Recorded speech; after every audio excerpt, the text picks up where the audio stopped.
Como transformar uma boa ideia em um bom negócio? Olha, isso é possível e o programa Estúdio 4 desta semana, ele apresenta o segundo programa sobre o UPF Parque. O Estúdio 4 vai ao ar hoje às 11 horas da noite e tem reprise amanhã, na quarta-feira, e uma última exibição na sexta-feira, às 11 horas da noite. A edição de inverno do projeto Vivências e Estágios na Realidade do SUS, o Sistema Único de Saúde, está sendo realizada aqui na UPF até o dia 23 de julho. 20 acadêmicos de diferentes instituições de ensino superior estão imersos no universo da saúde pública do município. Um encontro que é teórico e também prático com a realidade do SUS. Quem vai nos trazer mais informações sobre este encontro é o professor Robert dos Passos, que faz parte da comissão organizadora do Versus. Professor Robert, seja bem-vindo ao PFTV. Bom, qual é a proposta exatamente de promover esta imersão de alunos de diferentes áreas da saúde, não é, de todo o estado, no Sistema Único de Saúde? Bem, o programa Versus, ele vem justamente como uma estratégia de aproximação dos estudantes com o Sistema Único de Saúde. É uma forma de tentar suprir uma certa lacuna que a maioria dos cursos da área da saúde de todo o Brasil possuem, assim, que de não conseguir garantir uma aproximação do estudante durante a sua formação do contexto do SUS, da prática do SUS, do Sistema Único de Saúde, no seu cotidiano, com as suas ferramentas e tal. Agora, professor, muitas das reclamações de quem utiliza o Sistema Único de Saúde está relacionada ao profissional que presta o atendimento, que muitas vezes não é preparado para essa experiência. Um encontro como esse resolve o problema, de certa forma, contribui para a solução. Isso, um encontro como esse sensibiliza os sujeitos, primeiro, a pensar a atuação no SUS, que talvez nem sempre seja o lugar ideal, o lugar esperado para esses estudantes quando eles entram no curso de saúde, de qualquer curso que a gente possa falar. E, em segundo, pensar que elementos assim da sua prática vão ser importantes para um cuidado na área da saúde com essa população que vai ser atendida pelo SUS. O programa ele tenta dar conta disso, dessa sensibilização e dessa tentativa de apropriação pelos estudantes desse contexto de trabalho, né? Que atividades são realizadas, para a gente ter uma ideia, nesses 10 dias de encontro? De modo geral, o que os estudantes fazem? Nas manhãs e nas tardes, eles visitam equipamentos de saúde no município de Passo Fundo, CAIS, ESF, a própria Secretaria de Saúde, UBS, serviços especializados, mas também eles fazem visitas a espaços aqui da região. Por exemplo, no fim de semana eles foram a um quilombo em Sertão, no sábado eles foram numa aldeia indígena em Água Santa, e aí durante a noite é o espaço em que uma roda de conversa, eles trocam suas experiências, debatem, falam das suas impressões, dos seus sentimentos, de como foi esse processo e faz uma discussão mais teórica assim, sobre essas vivências. O grupo é relativamente pequeno diante do grande universo de profissionais que hoje trabalha na área da saúde. Aqui na UPF há 20 estudantes. Como é que acontece essa seleção? Bom, os critérios de seleção, eles tentam tornar esse grupo o grupo mais heterogêneo possível, ou seja, que ele seja interdisciplinar ou interprofissional, que ele seja interinstitucional, para pegar a quantia de instituições de ensino, quanto mais instituições de ensino diferentes, melhor, com outras experiências, né? E também que a gente consiga mesclar estudantes que estejam ingressando nos seus cursos e que estejam concluindo os seus cursos, né? Então é uma conta aí com um grau de dificuldade para fechar, né? Bom, esse programa existe em todo o Brasil desde 2002. Em Passo Fundo ele foi retomado em 2012. Já se pode colher algum resultado disso? Já se tem resultados? Com certeza. Eu, particularmente, fiz a vivência em 2012, ainda quando eu era estudante, e posso dizer assim que, para mim, foi um divisor de águas no meu processo de formação também. Fazendo a vivência, eu me dei conta do quanto eu me sentia bem, assim, nesse contexto de atuação, comecei a olhar para as políticas públicas de uma outra forma e geralmente o impacto desse programa, apesar de ser super subjetivo, a gente consegue perceber na trajetória daqueles estudantes que passam por ele. Ainda mais na sua área, que é a da psicologia, né? A gente percebe o quanto, por exemplo, os estudantes de psicologia que passam por essa vivência acabam tomando rumos assim que se aproximam do SUS ou das políticas públicas em modo geral. Que bacana, olha, muito obrigada pelas informações, um bom trabalho. Obrigada. Bom, e esse frio intenso, com temperaturas perto de 0 grau, vai continuar durante toda essa semana. Veja mais detalhes sobre como fica o tempo amanhã e também na quinta-feira. Previsão de uma quarta-feira com céu encoberto em Passo Fundo, temperatura mínima de 3 graus e máxima de 13. A quinta-feira será de sol com poucas nuvens, mínima de 4 graus e máxima que não passa dos 14.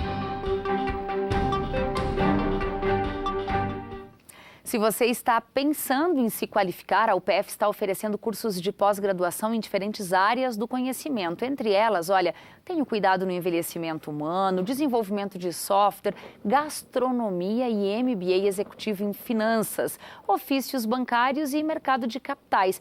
Essas são só algumas áreas. As inscrições estão abertas até o dia 16 de agosto e é só entrar no site upf.br/pós.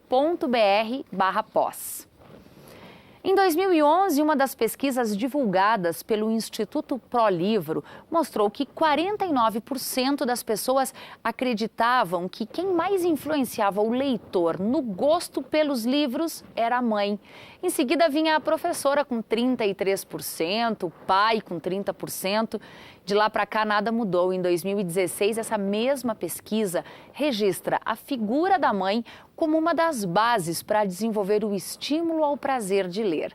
A reportagem que você confere agora vai tratar deste assunto, comportamento de leitura e a influência da família na formação de leitores. Muita imaginação, história, imagem. Isso é o que a leitura provoca na Sofia, de 9 anos. Quem é o teu incentivo? Minha mãe e meu pai.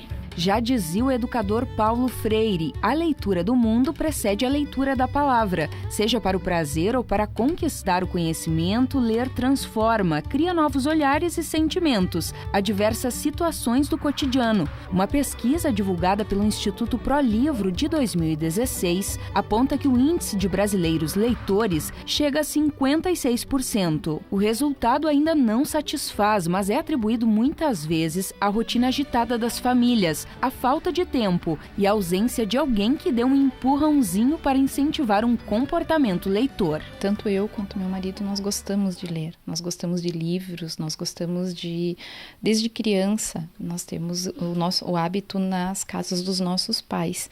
Então, acabamos trazendo para nossas filhas esse gosto, primeiro pelos gibis, pelos livros infantis, e agora elas já estão até compartilhando algumas leituras com a gente também. A mesma pesquisa também aponta que a rotina de leitura dos pais tem sim forte influência na construção do comportamento de leitura dos filhos e que a figura especialmente da mãe é bem importante no estímulo ao prazer de ler. Um ponto a ser considerado no estudo é em relação ao hábito de leitura dos pais brasileiros, que indica que 53% dos entrevistados nunca leem. Na casa da Débora, a lógica é outra.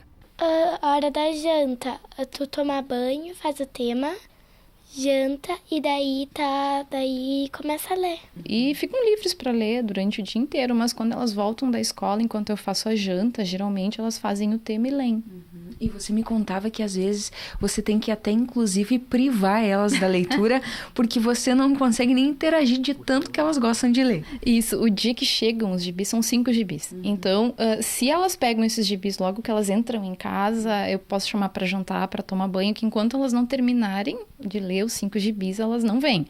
Então, eu escondo, seguro os gibis e digo, não, primeiro vai tomar banho, vai jantar, vai fazer o tema e aí depois eu entrego. Pesquisadora na área da formação do leitor, a professora Tânia destaca que a rotina da criança precisa apreciar diferentes materiais de leitura para se desenvolver o gosto leitor. Começando com livros, revistas em quadrinhos, E aí, diferentes tipos de livros, livros que se movimentam, livros em materiais alternativos, em plástico, em pano. Também chama atenção quanto ao direcionamento de uma responsabilidade de formação leitora que se aplique unicamente à família. Então, a preocupação é de que isso possa ocorrer na família, mas nós sabemos, pela situação brasileira, não é? Pelo grande número de pessoas que não são privilegiadas economicamente, que esse material, livro, ele não existe nas casas, muito menos nas rotinas dessas pessoas, né? Não há um gosto pela leitura e muito menos uma importância do que representa esse envolvimento no desenvolvimento das crianças. Então, aí nós precisamos dividir com a escola, não é? Essa preocupação com o desenvolvimento do comportamento leitor, que começa já com a postura da mãe gestante, lendo trava-línguas, lendo contos, lendo quadrinhas para si e a partir do 6º mês de gestação, já para a criança que ouve. Isso não acontecendo, vem o papel das creches, das escolas de educação infantil e depois do ensino fundamental. É preciso também pensar na democratização do livro, trabalhar muito para que os brasileiros possam comprar mais livros e para que mais brasileiros leiam. E, claro, a luta depende de políticas públicas ligadas à educação, à inclusão socioeconômica, investimentos na figura do professor, na biblioteca escolar e no mediador de leitura. Deve continuar uma política pública de distribuição de livros às escolas, o que foi suspenso há 2 anos através do Programa Nacional de Bibliotecas Escolares. E essa distribuição ela deve ocorrer ao lado do uso de verbas das escolas para a aquisição de materiais de leitura. Então, é preciso ter muito material para poder desenvolver o gosto. E aí, se o professor realmente é entusiasmado, entende, não é, a importância do texto, do livro, no desenvolvimento cognitivo da criança e a apreciação das ilustrações no desenvolvimento da sensibilidade, aí nós conseguimos, não é, nessas rotinas de leitura, ir construindo o comportamento leitor. Mediar a escolha das leituras na infância também é um fator a ser observado, segundo a professora Fabiane, pesquisadora de literatura infantil e juvenil na formação de leitores. Ainda se tem essa concepção de que a literatura infantil tende a ensinar alguma coisa. Então nós temos de pensar que a literatura infantil ela está inserida no mundo simbólico, ela vai trabalhar com a criança, auxiliar a criança a elaborar determinados conflitos ou determinados temas que para a gente muitas vezes são polêmicos, fazer com que a criança experiencie diferentes tipos de leitura. Temos de deixar a oportunidade, né, que ela escolha livros, mas também temos de oferecer livros de qualidade, porque infelizmente o mercado está cheio de coleções, de textos que a gente pensa que são textos interessantes para a criança, mas que na verdade eles estão nas entrelinhas muito voltados para essa questão didática. Então isso são cuidados que nós temos que ter enquanto pais, enquanto professores, enquanto mediadores de leitura. Desde bebês, eu guardo, né, o livrinho que eu dava a papinha para elas, então assim, a gente já ia mostrando os livrinhos, distraindo, em vez de dar um tablet, alguma coisa assim, a gente dava um livrinho para elas, então elas manuseavam, elas mordiam, elas derramam comida. Então, mostrar que não adianta eu querer que o meu filho seja leitor, se eu não sou leitora, se eu não tenho o mesmo prazer que eu queira que ele tenha na leitura, se eu não tenho esse prazer na leitura. Então, se a gente tem às vezes dificuldade em escolher um livro, vamos aos livros que são recomendados pela Fundação Nacional do Livro Infantil, quer dizer, sempre tem alguém, mesmo assim a troca entre nós, mães, entre professores, que livro teu filho está lendo que gosta de ler? Eles mesmos podem se indicar os livros. O Maurício sabe muito bem o que é o estímulo ao mundo dos livros. Quando pequeno a gente quer ser como o pai, né? Então, e ele sempre incentivou também, né? Então de criança eu já comecei com Veríssimo, Monteiro Lobato, essas coisas, né? Mas ficou mais intenso na adolescência, assim, né? Quando descoberta da literatura beatnika, de Kerouac, Ginsberg, essas coisas, daí tu passa para os russos, né? E o fascínio só aumenta, né? Eu gosto muito de ler, então, tipo, se eu não tenho uma coisa útil para fazer, eu vou ler. E quer algo mais útil que ler? Se é através da leitura de mundo que vamos captar a leitura da palavra, é a palavra que nos oferece a leitura de vários mundos. Te traz senso crítico, para contestar, para ter argumentos, E é um mundo que se cria. Tu tá viajando, tu tá vivendo outras culturas, tu tá vendo outras coisas mesmo sem sair da tua cidade. É um mundo muito grande assim, que tu tem ao teu dispor. Bom, hoje a gente fica por aqui. Se você quiser rever alguma reportagem, esse programa é exibido em 2 horários à noite, às 7h30 e às 10h30. A gente volta amanhã. Muito obrigada pela sua companhia e até lá.